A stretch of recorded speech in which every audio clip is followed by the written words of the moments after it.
appreciate all of our fans. Moving on to regular news of the past week, let's start with Adonis Stevenson. If you don't remember, the former WBC light heavyweight champion Adonis Stevens got fucked up by Alexander Gavorsky.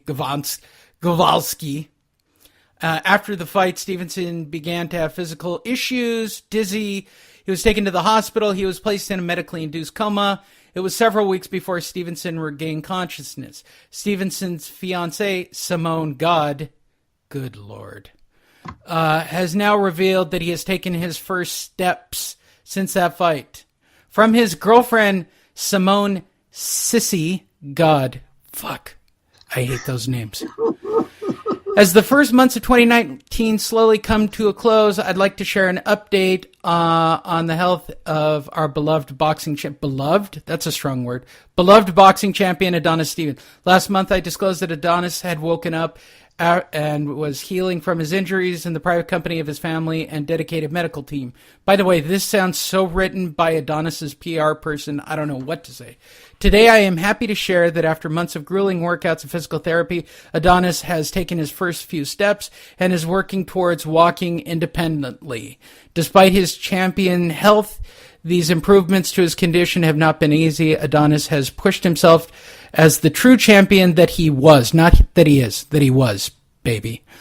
Incorporating courage and determination into his recovery, it has been a true gift to watch his health improve as we are grateful for every advancement he has made. Adonis is a world champion in the ring and continues to exhibit his strength and perseverance in rehabilitation. Additionally, I'm happy to share that this was written by Adonis's PR person, and it makes me sound smart and not like some gutter wretch that he found on the streets of Canada. That's from Simone CC God. Her last name is God, Andrew. You don't think I'm not going to give her shit for a pre-written fucking PR piece? There is no fucking way that she wrote this.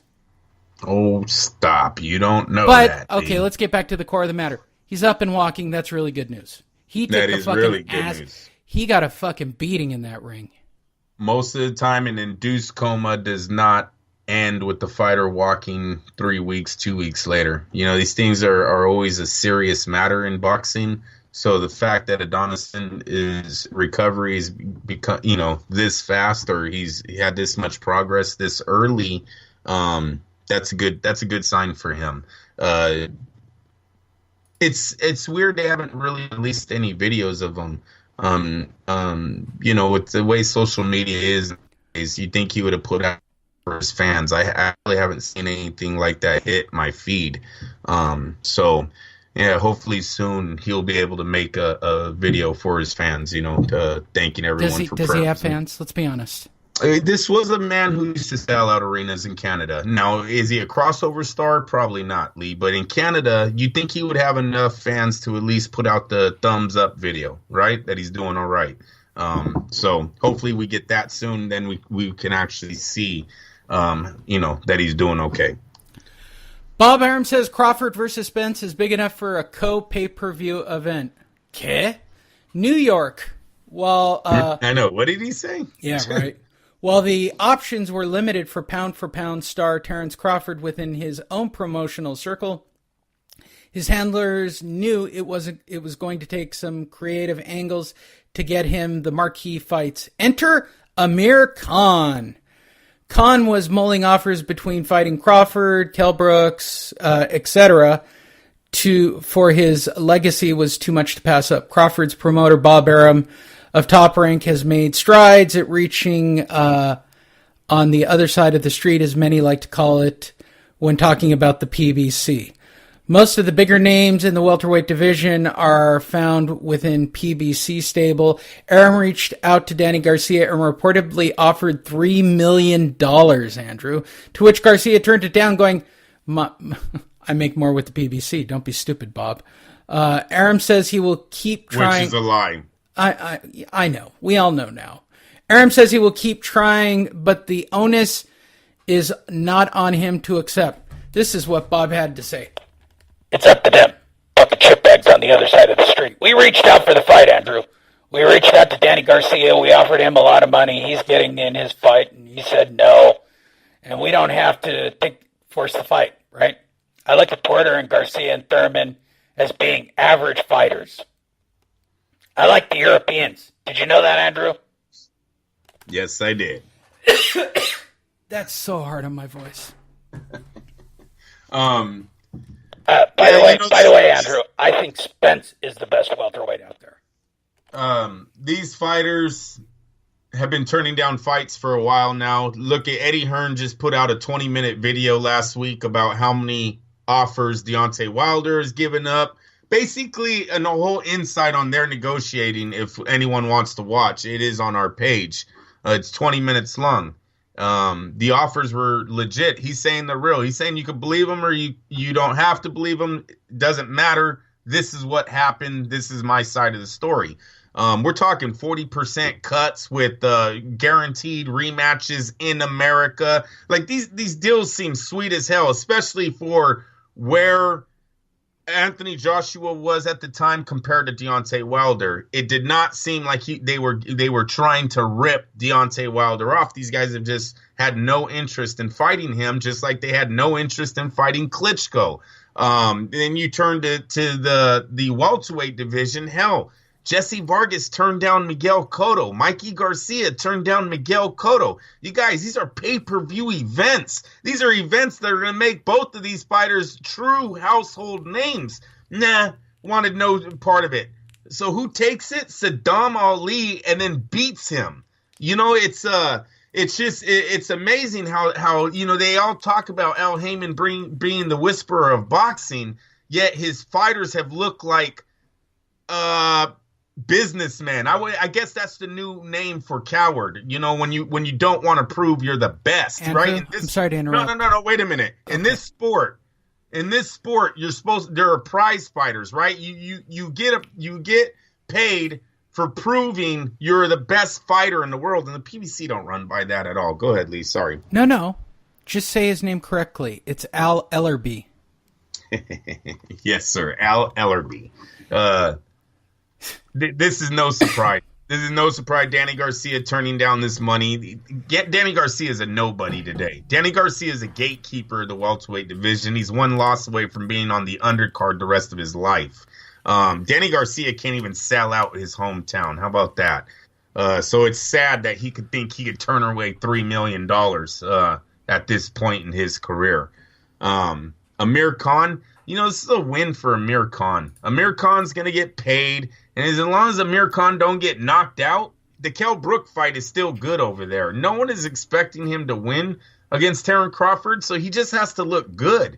For Terence Crawford, this is a lose-lose situation. You beat Amir Khan, nobody cares because it's Amir Khan. Then if you don't beat him convincingly or in a faster way than his other defeats, now people are going to look down upon you on that. Sort of like what happened to Thurman last night.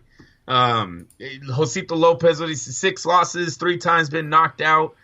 Fighters that are not in the pedigree of what Thurman was supposed to be. This is all of the same titles that Crawford's going to get the next morning if he does not take Amir Khan out of there in a great fashion. So yeah, that is where it is at right now with the Amir Khan Crawford fight. To me, it's a win-win for Amir Khan.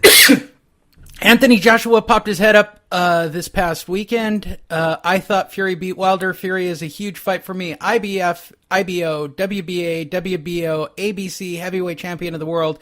Anthony Joshua believes Tyson Fury did more than enough to deserve the decision win over WBC champion Deontay Wilder. Wilder and Fury fought last month to a controversial 12-round split decision at Staples Center, Los Angeles, California. Joshua would love to face either boxer next, but that's not likely to happen as both fighters are likely going to collide in a rematch. Joshua is scheduled to return to April 13th to Wembley Stadium in London. His main target for the last few months has been Wilder, but he would also love to face Fury. Quote, while on the Graham Norton show, that would be massive. I would love to. The fight that Wilder and Fury had, I felt Fury won, so it would be amazing to have 2 British heavyweights, and we would be combining the belts up. In the eyes of a lot of people, Fury is a champion as such. We're the top 3, so I would love to fight him. Even though he hasn't got a belt, it's still fighting one of the top 3. What do you think? I think they want the all-British American heavyweight fight that would be their Ali versus Frazier. Joshua and Fury make a lot more money for them than Wilder versus Joshua right now. Well, that would do decent numbers, Lee. I don't see that as a barn burner here in America just yet. Look, they're already saying that the Pacquiao at 40 years old did better than Fury and Wilder in their primes. That's not good. So did Wilder's stock go up on his own pay-per-view? I don't know. I don't know if without Tyson Fury's name attached to it, because we all know Tyson Fury is a household name. The guy's been a household name, and now with his, Joe Rogan interview that you said, 17 million people watched, where he disclosed that he had a mental illness and what it took to come back from that. What he did in that 12th round made him a bona fide crossover star. Wilder, I think everyone remembers him losing. Right? It was a great 2 punches, a great 2 rounds, but then they remember 10 rounds of him being outboxed. Not Ice Cube. Andrew, not Ice Cube. So it was bullshit.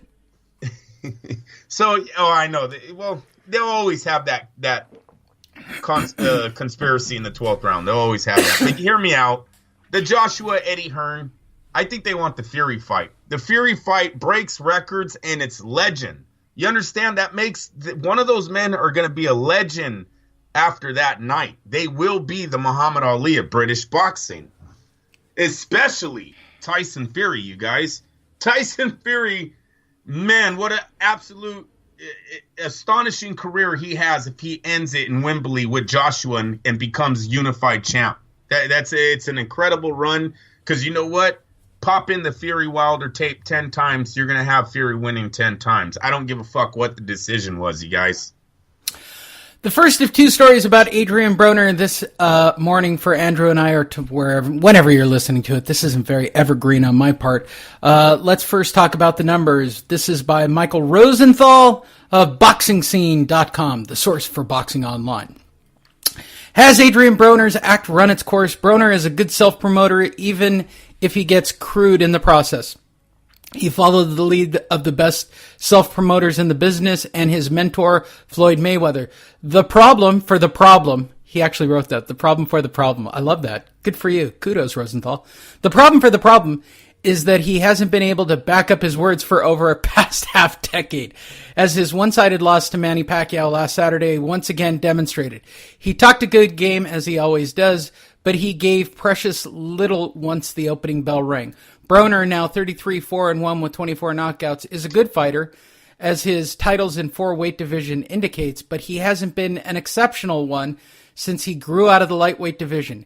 He's won belts at 140, 147 against carefully chosen opponents, to say the least. But he's only 7-4-1 since rising permanently above 135, and is 0-2-1 in his last 3 fights.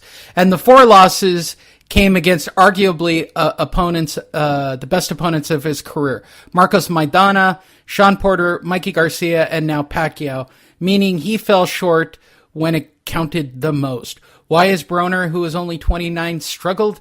Size appears to be the problem for the problem. He can't impose himself physically on bigger opponents the way he did at 135.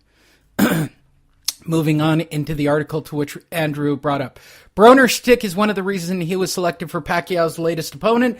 The presumption is that the wild comments, many of them offensive to say the very least, a.k.a. Dan Rayfield, draw attention to the fight and help generate pay-per-view buys as a result. Those who think along those lines might be a bit surprised, as a reported only 400,000 fights pay-per-views were bought.